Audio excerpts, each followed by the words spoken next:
with the other questions for the 100 for Power BI. So in this question we have to build a report about warehouse inventory data. The data set has more than 10 million product records from 200 warehouses worldwide. So you have a table named product that contains the columns shown in the following table.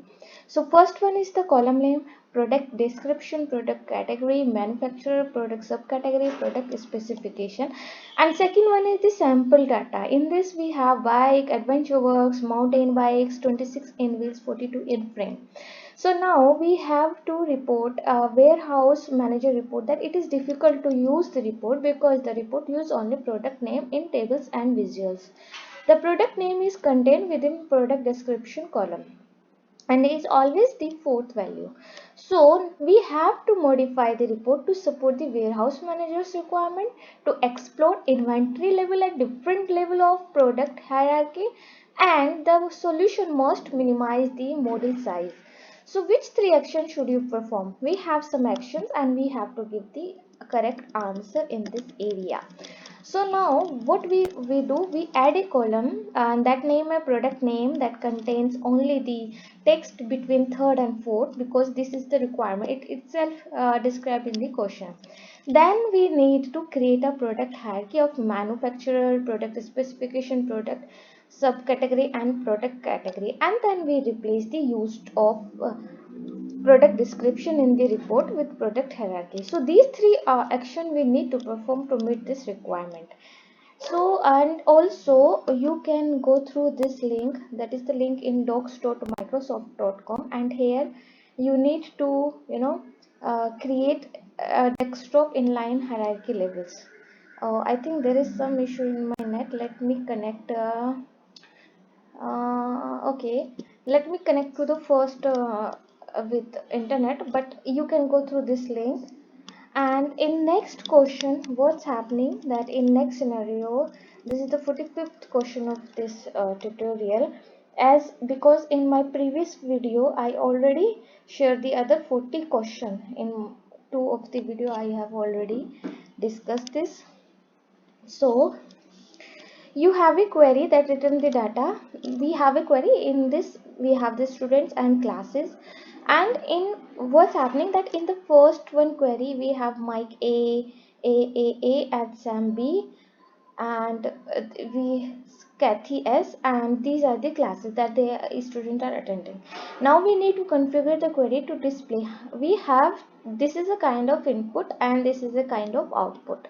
So how you are going to transform this output? So in Power BI we have Unpivot, like in Oracle or in SQL we have pivot and unpivot. So same is with Power Query, in which you have to unpivot the data, sometimes called flattening the data, and to put in the matrix format so that similar values are in one column. So these are the attributes and these are the values. So what is the correct answer? Table dot unpivot, and then table as table, pivot columns, attributes. So this is the second one is the correct one, because we have to unpivot the source is the classes, then attribute, and then the value. Okay, so this is the correct answer. And in this question we have files, sales regions. Each region is assigned a single salesperson. Now you have an imported dataset that has dynamic row level security roles name sales. The sales roles filter sales transaction data by salesperson. The salespeople must see only the data from their region. So you need to publish the data to powerbi.com, set roles, membership, and distribute the dataset and related reports to the salesperson. A salesperson report that she believes she should see more data. So we have to verify what data the salesperson currently sees. So what should you do? You need to use the test as role, because there you need to view the data as a salesperson. So you just give the role of the test. And how we can do this in Power BI desktop? In roles there is the modeling tab, in modeling tab there is view as role none. So from there you can set that person name and you can give the access to John, means because what's happening, because we need to give this and also you need to know that row level security. How we can set row level security, you can go through this link and there you can see how we can restrict data access for given user and how we can restrict data to row level, and you need to define filters within the roles.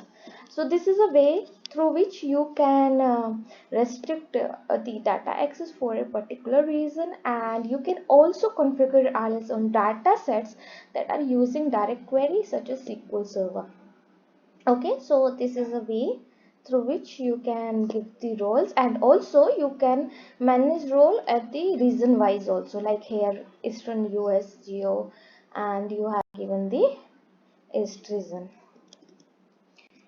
In this question we have creating a quick measure, okay, and rolling average is this. You need to create a monthly rolling average measure for sales over time. So how do you configure quick measure calculation? So whenever we need to having the calculation, our base value should be total sales, date should be date, and period should be months. Actually what's happening that whenever,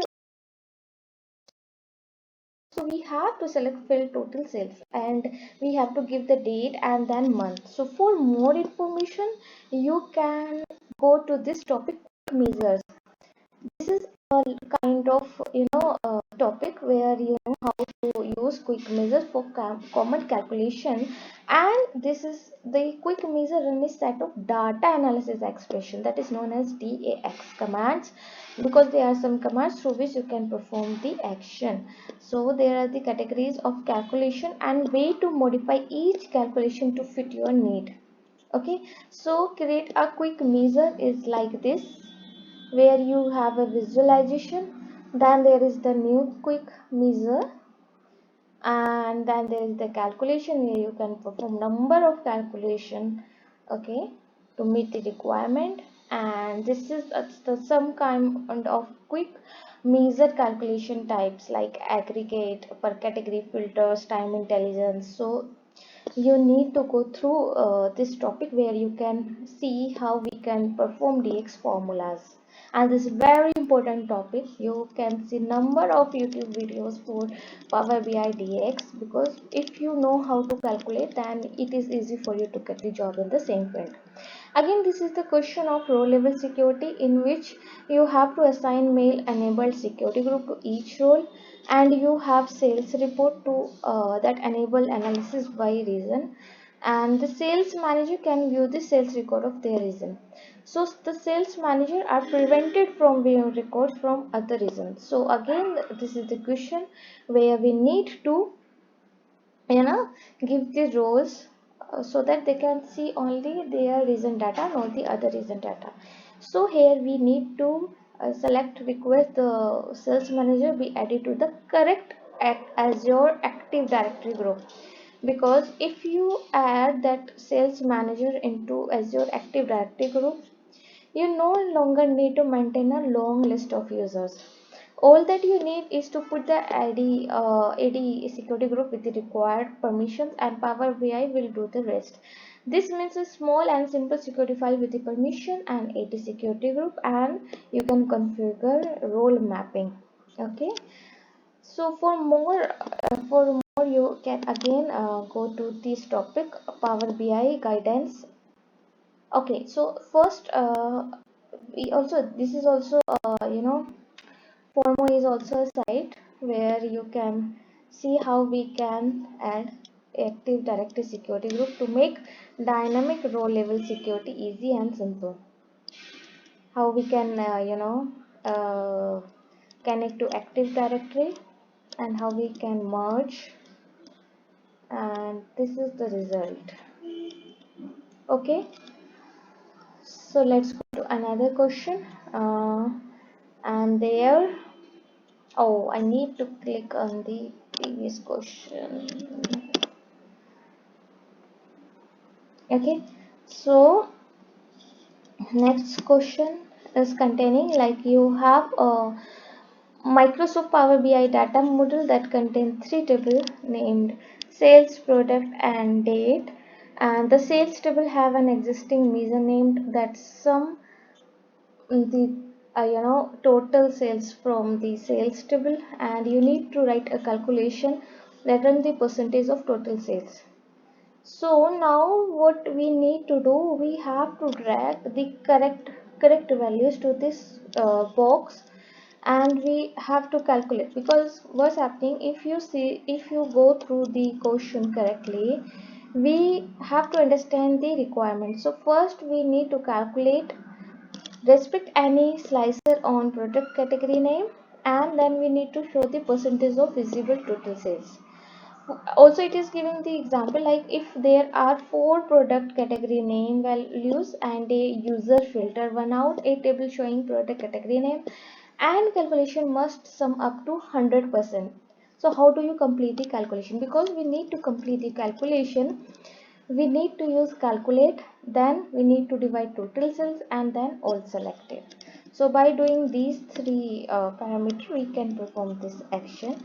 And for this topic, again we need to go to the all selected function dax topic. As I already mentioned that dx is very important topic, and from by this function, all selected function, we can represent all rows and columns in the query. Okay, that's why we select all selected. And the last question of this video is this: you have sales data in a star schema that contain four tables named sales, customer, date, and product. The sales table contains purchase and ship date. Most often you will use the purchase date to analyze the data, but you will analyze the data by both data dates independently and together. You need to design and import a dataset to support the analysis, and the solution must minimize the model size and the number of queries against the data source. So what will you need to do? You need to import the data date table twice in Power Query and create active relationship between sales and date tables in modeling view. Okay. So in this, you have to remove any inactive relationship. Consider renaming the role playing dimension table. Create a copy of the role playing table. So for in this, you need to go to this topic, and just remember, as I already mentioned, docs.microsoft is very good if you are going to read this topic. From there you get all the topic, like how to create and manage relationship in Power BI. Okay, so from this you can auto detect during load, then you create a relationship with auto detect. From here you can manage relationship, then you can go to the auto detect, and then you need to close. So you don't need to do anything, you just need to go manage relationship and then do auto detect. Okay, and if you don't want to use that, then you can manage your relationship manually, and then click on the new, and then you can create relationship, like you want to create relationship of project hours. So from there you can select project and then project name and make this relationship, and then click on the OK. So these are the two methods. One is the manual and the second one is automatic. So also you can do the cardinality cross filter direction and make this relationship. Even you can remove duplicates, and you can add an intermediary table made of the list of distinct key values. Okay, so in cardinality you have the option like many to one, one to one, one to many to many relationship. In cross filter direction you have some settings like both and single, and you need to understand the relationship. Okay, so how you need to create the relationship. So I hope this video helps you a lot to learn some topics of Power BI desktop. In next video I will come again, and I have some other questions. So till then, bye bye, and all the best for your certification.